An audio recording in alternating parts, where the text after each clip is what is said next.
Welcome to segment number 4. Those of you who have watched the previous 3 segments know that I'm here to tell the truth about Peyronies disease and penile prosthesis surgery. As we continue, I want to talk about the mistakes of judgment we make in dealing with Peyronies disease, which moves us imperceptibly toward the scalpel. My biggest mistake was failing to judge my surgeon.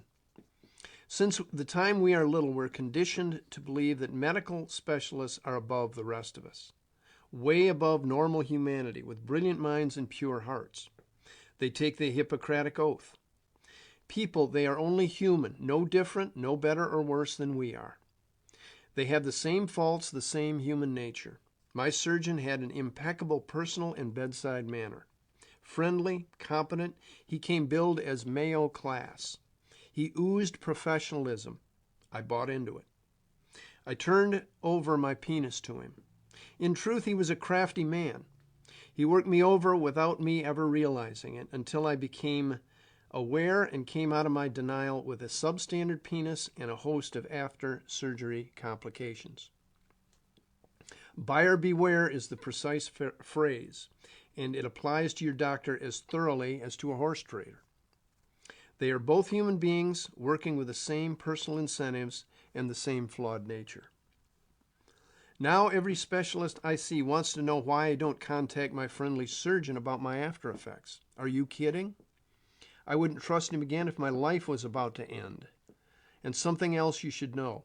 If you change specialists and complain about the after effects of another doctor's surgery, you become persona non grata. They won't want to help you.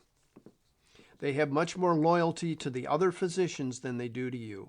Then you see the real name of the game.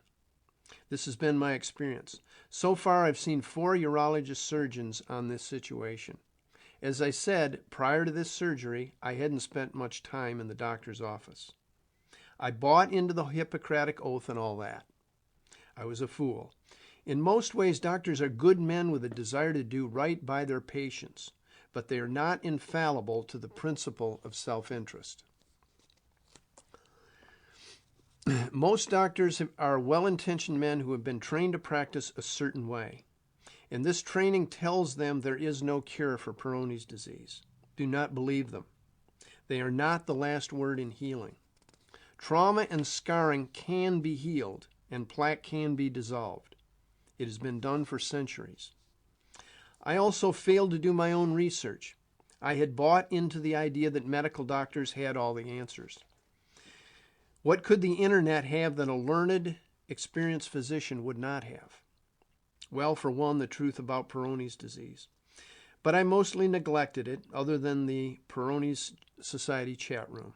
That's a fancy name, but they are so pro-surgery and very anti-alternative methods. They helped steer me into life-changing surgery.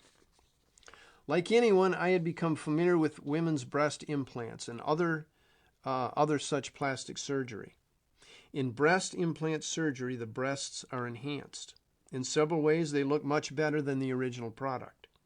I believe that part of me thought that penile prosthesis would be along the same lines. What I failed mightily to see is that where breast implantation is a cosmetic process, penile prosthesis surgery is a mutilating process. It destroys the spongy erective tissue of the penis, sutures off length, and puts in a plastic pump that dominates the scrotal sac. But without experiencing it, denial makes our imaginations go off course, and no doctor will offer the means to sober you up to this fact. After my experience with the after effects of this surgery and coming out of this denial in thinking, After my experience with the after effects of this surgery and coming out of this denial in thinking I had placed myself in good hands, I began to do research.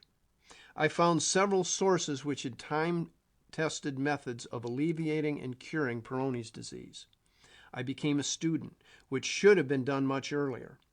I clearly saw that the direction I'd taken through the operating room and the medical advice I was given was harmful stuff. Just another eye-opener. I'm sure many of you are smarter than I was, but given certain circumstances and vulnerability, we become much dumber than we think. From the research I've done, I believe that Peyronie's disease is not only curable, but is being done by people smart enough to trust themselves to do their own research and make their own decisions. The cost is less than $100 in retail products. Learn from me. If I had it to do over, I would search and try safe methods endlessly. I believe they work. But even if they didn't, I would gladly take impotence over the after effects of this surgery. Life at this stage is much less than I ever planned on, thanks to my inability to see through the smoke. Like I said, I was healthy all my life. Now I'm one of those sickly people in doctors' offices, going from one specialist to another. I'm just trying to be the guy with Peyronie's that I needed at a crucial time. If you need to know the questions and answers to ask your doctor, they're available at www.pdselfcure.com.